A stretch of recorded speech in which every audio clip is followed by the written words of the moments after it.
Hi. So good to be with you all this lovely evening. Feels like summer outside here in Baltimore.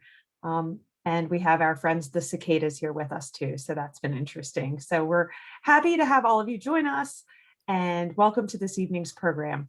I'm Jamie Seward, Associate Director of Affinity Engagement Programs with the Office of Alumni Relations.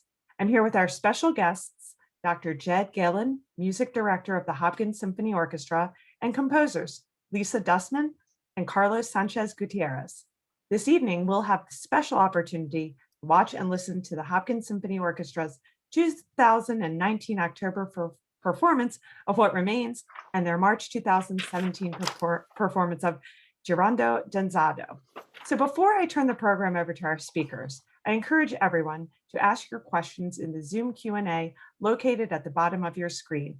The chat will be used by Jed to share some information about what we'll be listening to. So please make sure to put your questions in the Zoom Q&A and not the chat. So at this time, I'd like to turn the program over to Jed. Okay, thanks, Jamie. And please bear with me. I just need to do one quick sound check. We were in the middle of trying it when we teched and had to reboot. So before I officially welcome our guests, please let me, rather than doing this midway through, let's go ahead and make sure that we have sound when we share. So please give me just 1 minute.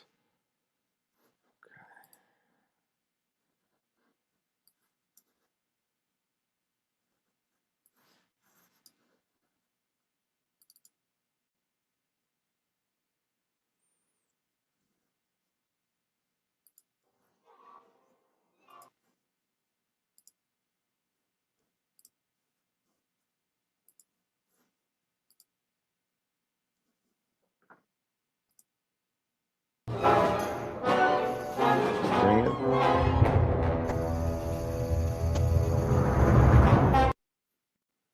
Great. All right, I'm going to stop the screen share. Everything should remain the same. So, all right. So, welcome everyone. Sorry for that brief inconvenience. We have a great program today. As Jamie indicated, we have not one but two composers, two terrific composers, two living composers. So, when people say, well, tell me about composers. This is what composers look like.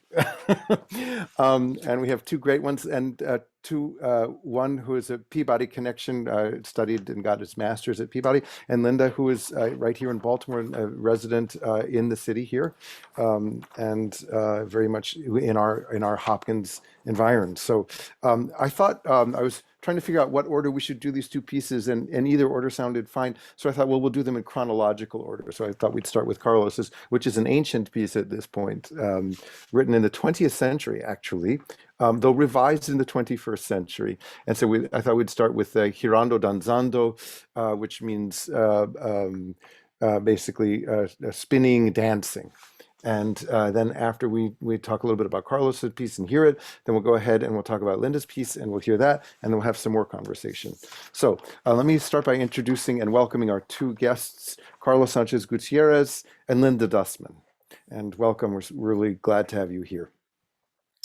So briefly, Carlos was born in Mexico City and now lives in the New York tundra, where he chairs the composition department at Eastman School. He studied with Jacob Druckerman, Martin Bresnik, Stephen Mackey, and Henri Dutilleux at Yale, Princeton, and Tanglewood. He has received many of the standard awards in the field: Barlow Prize, Rockefeller, Guggenheim, Fulbright, Kusevitsky, from American Academy of Arts and Letters. He likes machines with hiccups and spiders with missing legs, looks at Paul Klee's notebooks every day, and tries to use the same set of ears to listen to Bach, Radiohead, or Ligeti.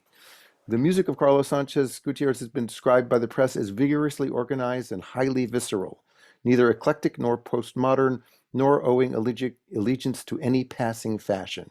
He studied at the Peabody Conservatory, Yale, Princeton, Tanglewood. We have that part already. Carlos's work is performed frequently throughout the US, Latin America, Europe, and Asia. And then Carlos has been resident of many festivals. So let's jump right in and talk a little bit about Girando Danzando. Before we do, I want to just mention that this is the fourth piece that Hopkins Symphony has played by Carlos over the many years. The first piece was Girandula, which has an oddly similar sounding name to Girando Danzando, and that was in 1994. We played 5 pieces for orchestra, and we might have even commissioned that one, March of 2005. I'm not sure. Ex Machina for piano, marimba, and orchestra in 2009, and then Girando Danzando. So, Carlos, what can you tell us about Girandula and Girando Danzando? Okay, well, first of all, hello everybody. Hello, Jed. Hello, Linda. And it's a great pleasure to be here and to spend some time with you. I'm in Denver, Colorado right now. So for me, it's still the afternoon, I think. But anyway, it's a great pleasure to be here. About Girando Danzando and its predecessor, Girandula. Well, girandulas are these little devices that are used for fireworks that go around and spit fire or sparks. You know, you might have seen them in some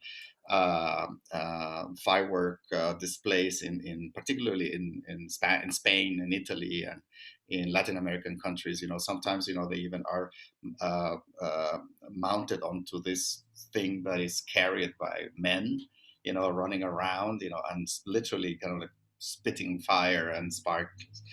That's a girandula. And I read a poem by a friend of mine from Mexico that has a title, and that is a very circular poem, and that suggested a certain musical statement.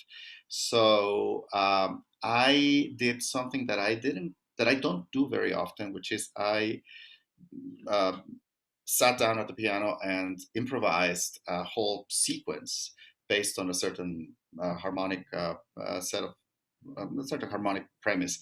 And I recorded myself playing that, and that is the first half of Girando Danzando, and that is what Girandola used to be.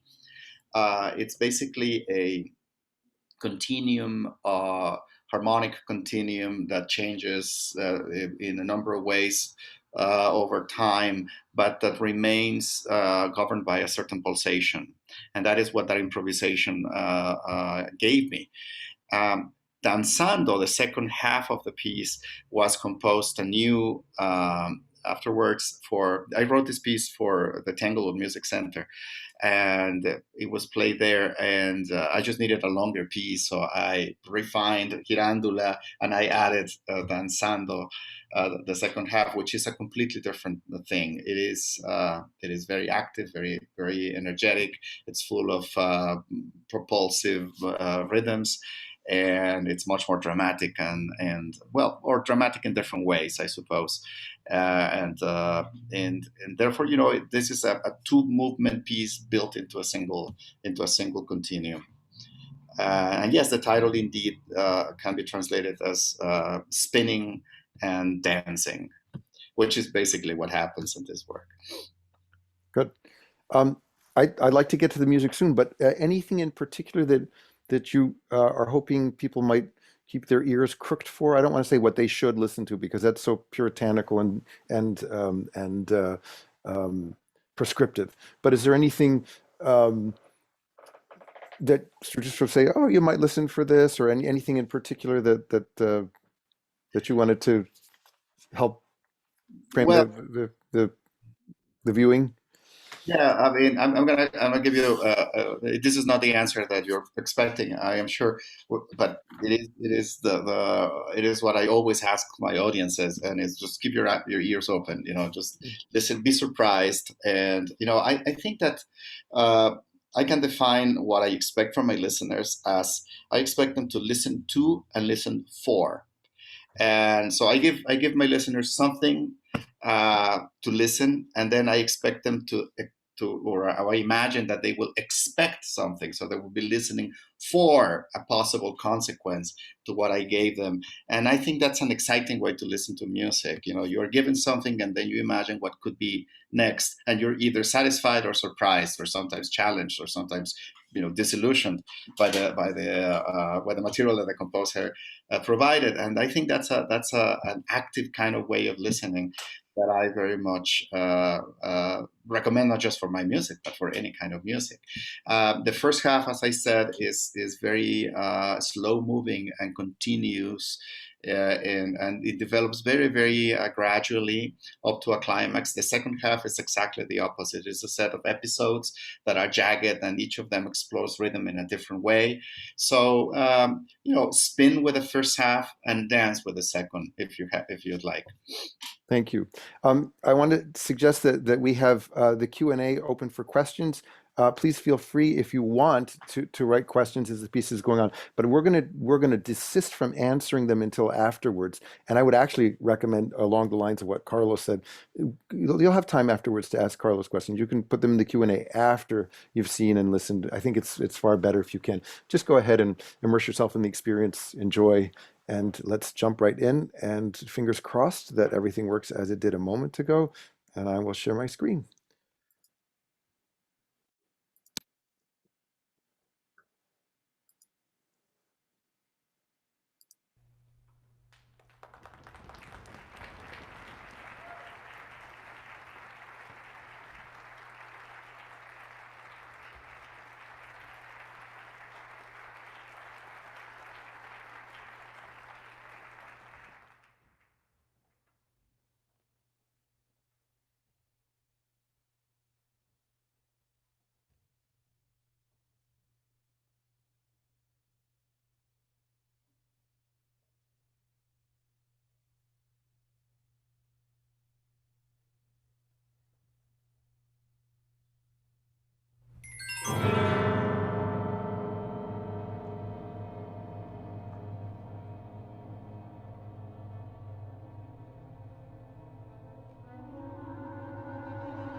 Okay.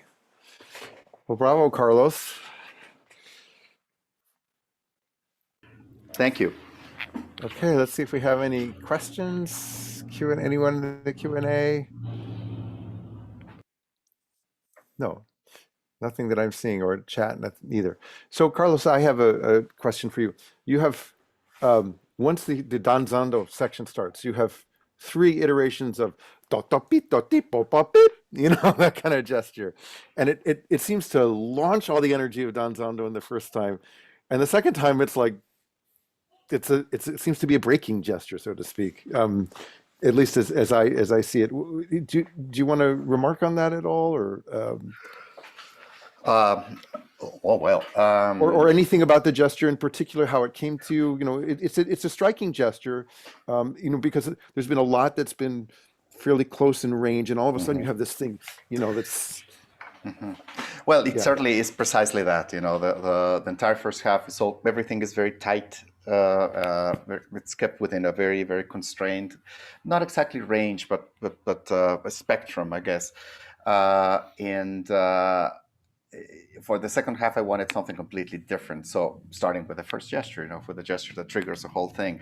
So that's why it's actually a very simple little motif, except that I moved it up and down in the range so that it covers the entire orchestra. If you were to play that gesture in a single range, it would be just consecutive notes, but because of how it is arranged, it sounds like it's much bigger and much more disjointed and much more spacious, and that it covers much more ground than anything else. So I suppose that's what I was thinking.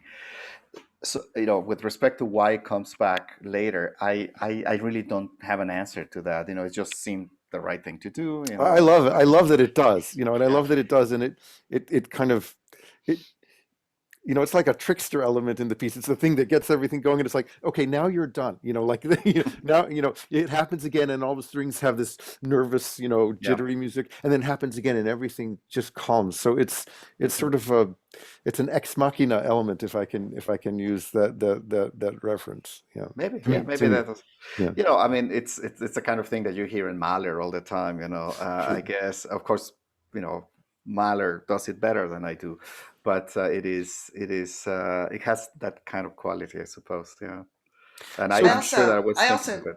I Mhm. also love that element, Carlos. I thought that was really, I mean, to me, it kind of encapsulated the whole piece in a nutshell. It was one of those gestures that is, it's almost like the rest of the piece was a stretched out version of that. I didn't know if you had intended that, but those rises and falls, beautiful sculptural shapes, kind of felt like they were in that one little gesture in a really beautiful way. So very nice.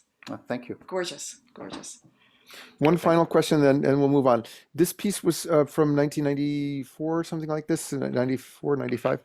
So, how is it?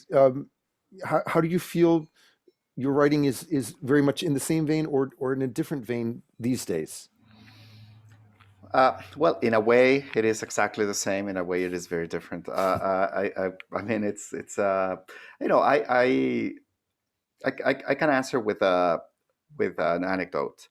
When I first came to the States, and well, shortly after I came to the States, I was lucky enough to take a lesson with Lucas Foss, a composer that not very many people know nowadays, sadly, Hmm. but that in the day, you know, he was a very prominent composer and an incredible musician, you know, with just skills that I had never experienced. And he looked at a piece of mine that I had just written. It was called The Loon's Chant. And it was a very kind of evocative, George Crumb-like piece, you know, with all kinds of colors and things like that. Like, he looked at it, and we had spoken a little bit, you know, before I showed him the music, and he was a very neurotic man, and he gesticulated a lot. So he said, "Carlos, why did you write this? Why did you write this piece? This is pastoral music, and you're not a pastoral kind of guy. Look at you. You know, you move your hands when you talk, and you speak in short, sort of like short, quick phrases, and you know, your music should reflect that. You know, this doesn't reflect it. This is an outside piece. You need to write an inside piece." And okay, and you know, I listened to that, and I have to say, it changed my life, Hmm. because from then on, I realized that indeed, you know, for me, writing music that comes from the same place where my speech comes from my speech originates, is important to me. Hence, you know, the rhythmic music, and you know, this sort of like, you know, disjointed and highly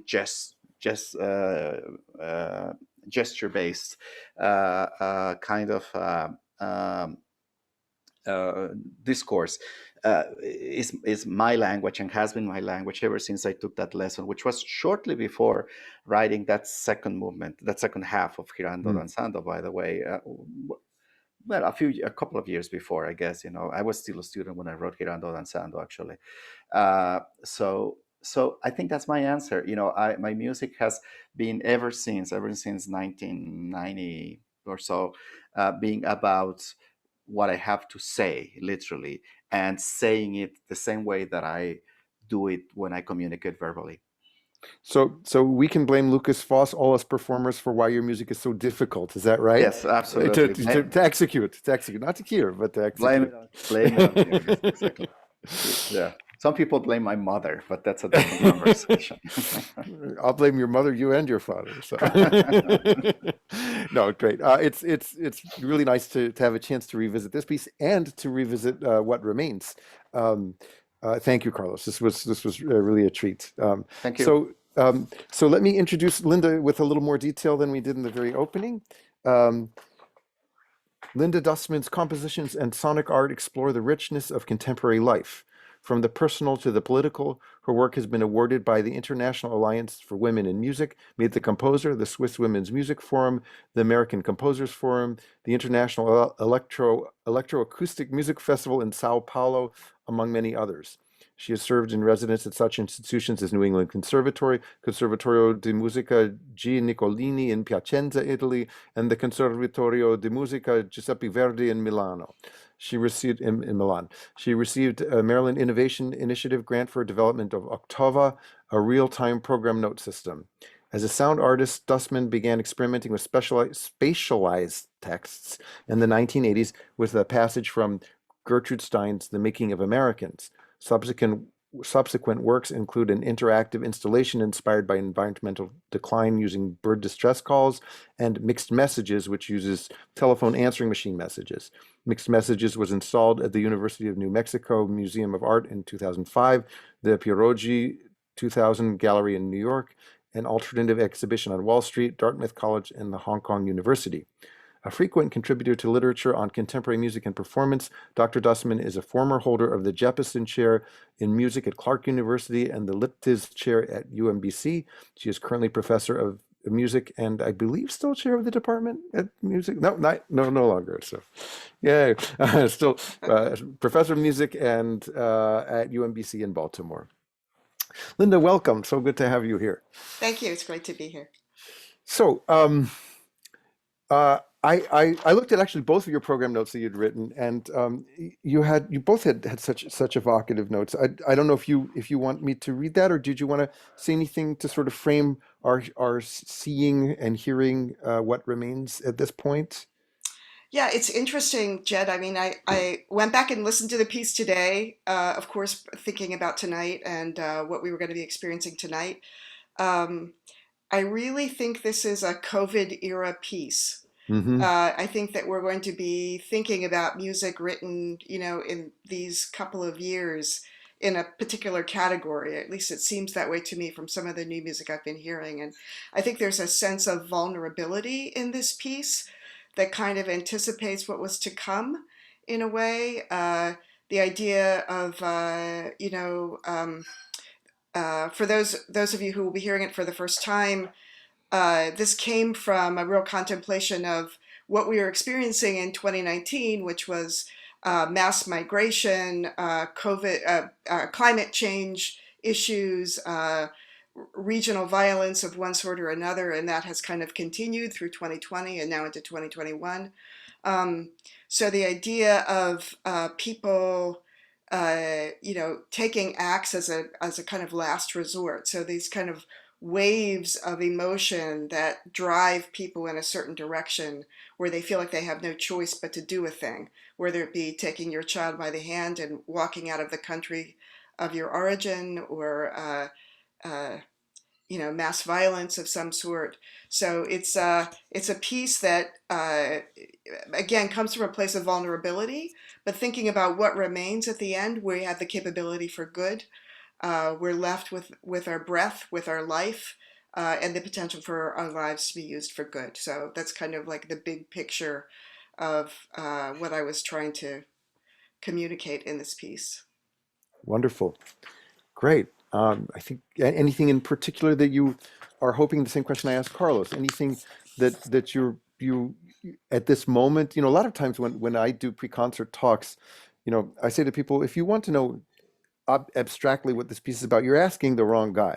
You're talking to the person who's standing on top of the high dive about to jump in, what it feels like up there. So when I ask this question, I don't think it has to be like, what do you want every audience? But at this moment for you, is there anything sort of that's bouncing around in your sonic space that you sort of feel like, yeah, I'd like to share this, and maybe the listeners would be interested in? I think the idea of ideas creeping into your mind, little bits of ideas that come to you as possible ways of this piece is trying to find its way, I think. And so if you listen for little motives that come in, how they twist and turn, at the end, I don't think it's this is a kind of piece where I really feel like you need to be in the room with it. Because there are a lot of very delicate textures, but at the end you might try to imagine what happens with the cello and basses when they're doing an effect called toneless, which means they're bowing actually on the bridge. So it sounds a little bit like breathing. You might have to kind of imagine that sound in there at the very end of the piece, but hope you enjoy it. Yeah, thank you. Okay, let's jump right in. Again, fingers crossed, and here we go. Um,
Oh, brava, Linda. Brava. Thank you.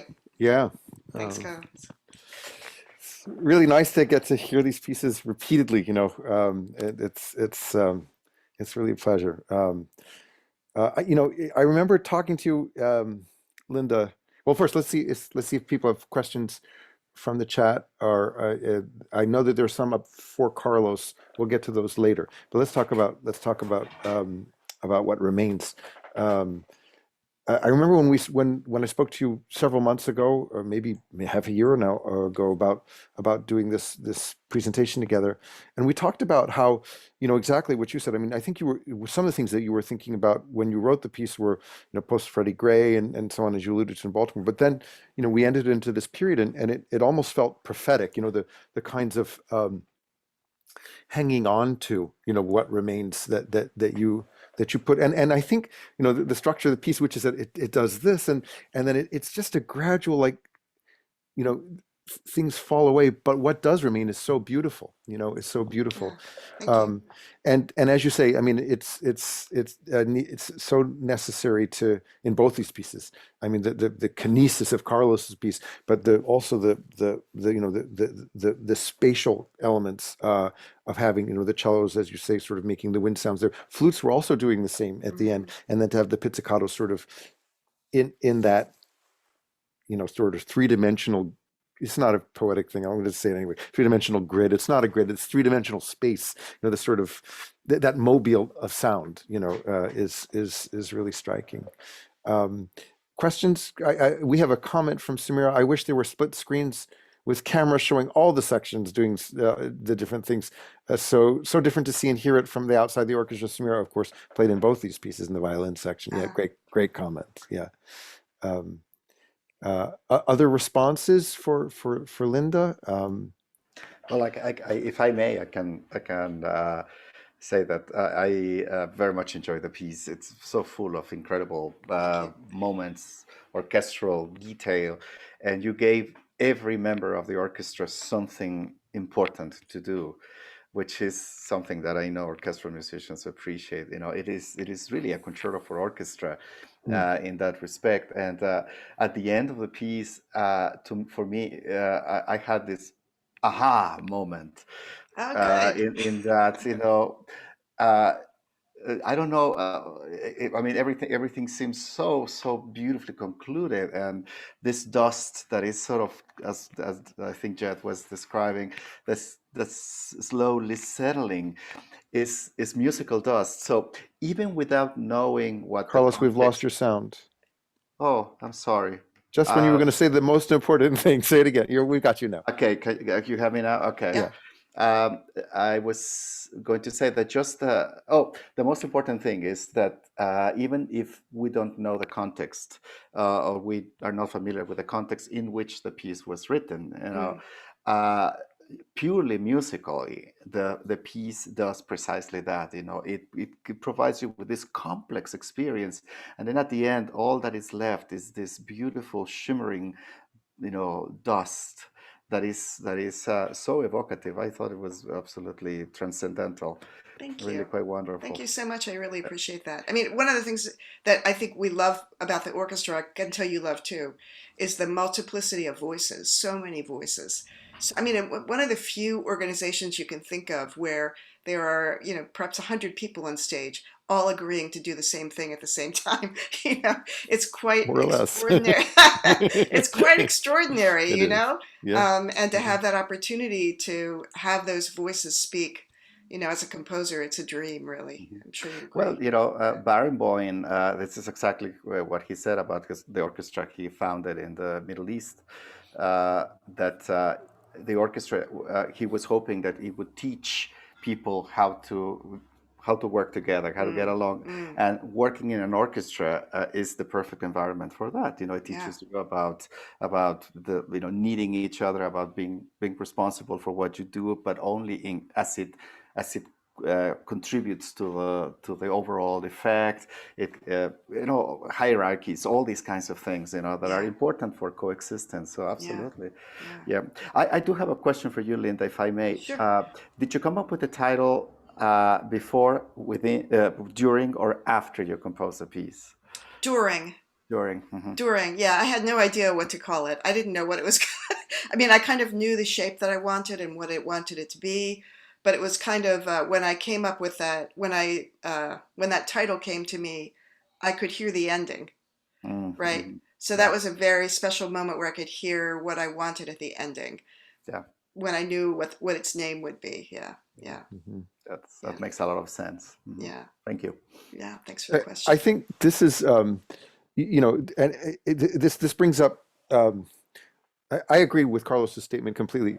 Um, all talk about COVID and premonition aside, the piece stands in any context as abstract music, and the best music, no matter how descriptive or programmatic it is, you know stands regardless. I think, and um, uh, uh, in the end, a title is nothing more than a kind of metaphor for, I think. I mean, jump in for something about the piece. I don't. It's not a symbol. It's a kind of a translation at most, or suggestion.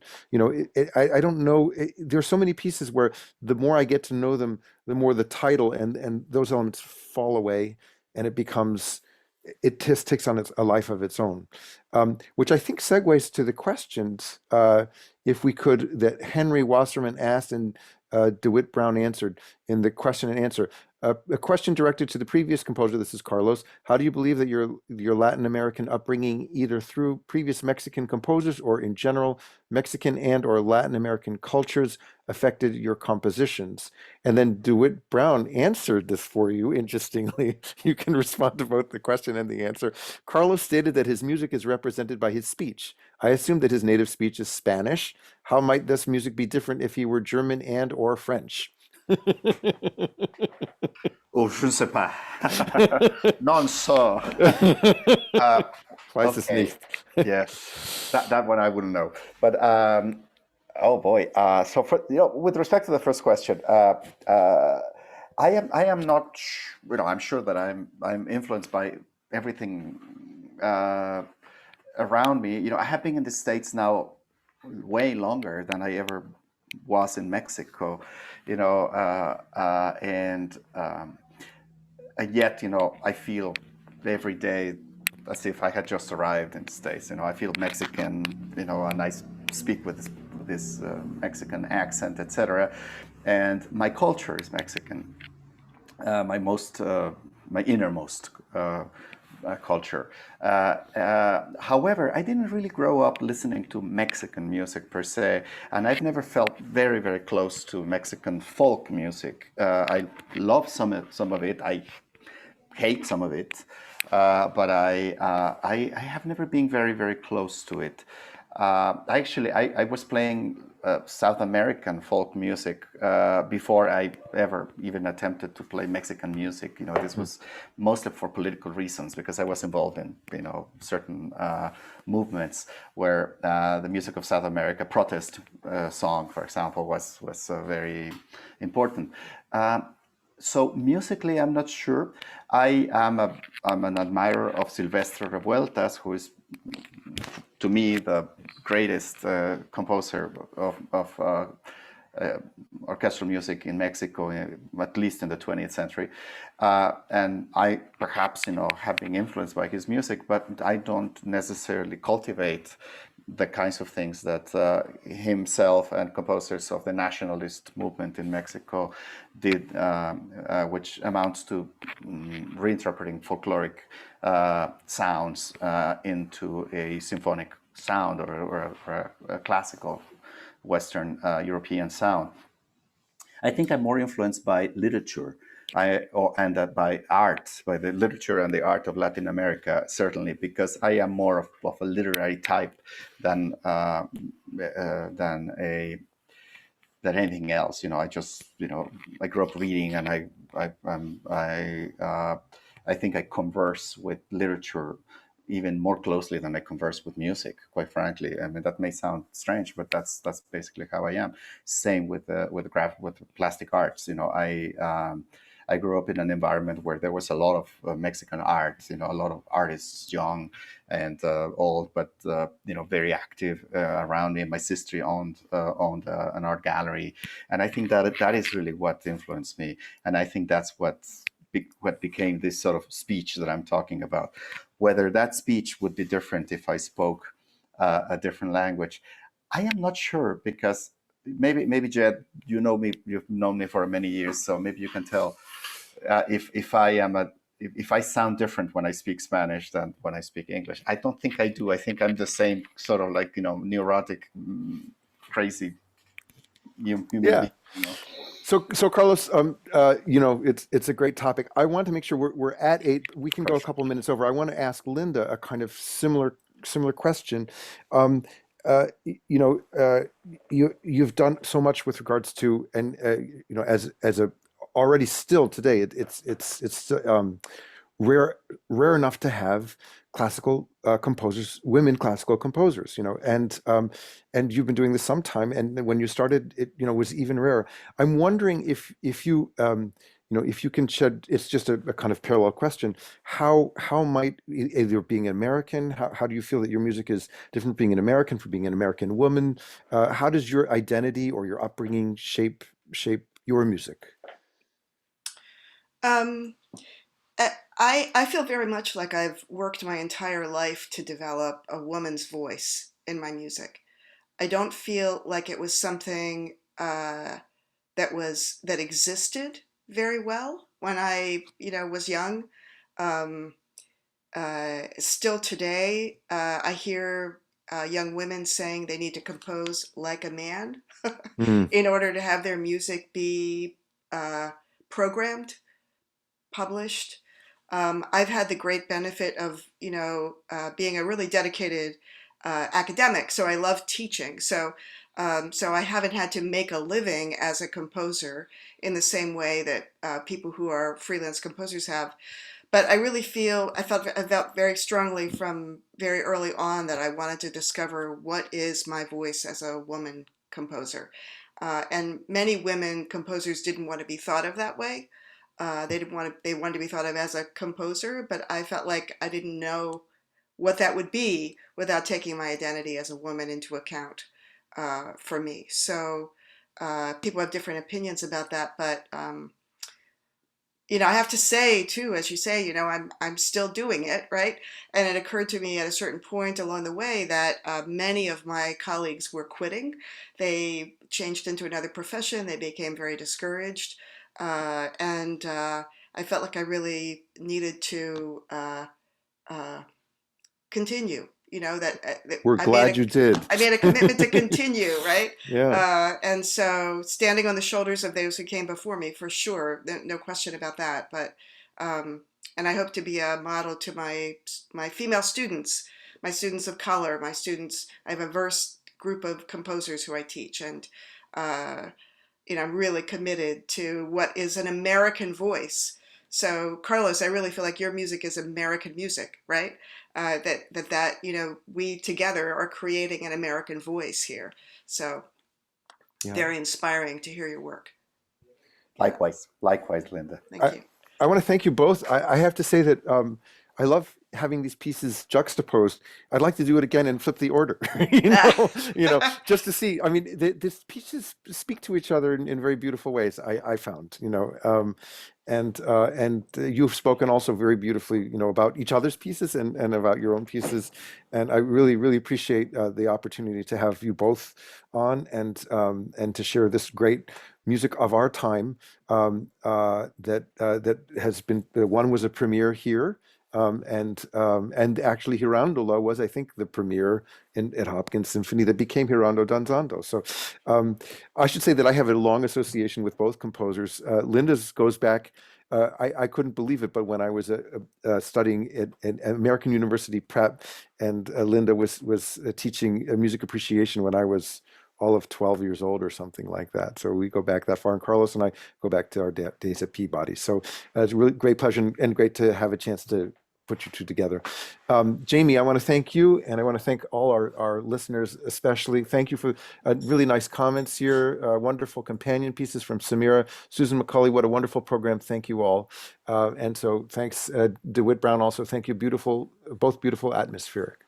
So thanks, everyone. Jamie, thank you so much. Always a pleasure. This is our last program with you for this year, this academic year. So it's been a real pleasure, and it's been so great having you, Carlos and Linda. It's been a real honor. I'm so impressed with your music and just honored to hear it. And I really appreciate our audience tonight. And we'll send a follow-up email with the recording of this program and some other resources for you. It's getting very dark here. So I wish you all a happy, healthy evening and a wonderful summer. And we'll see you soon. Thank you so much for having us. It was just a delight. Great to meet you, Carlos. Thank you. Likewise. Thank you. Thank you. Thanks everyone. all who came. Bye.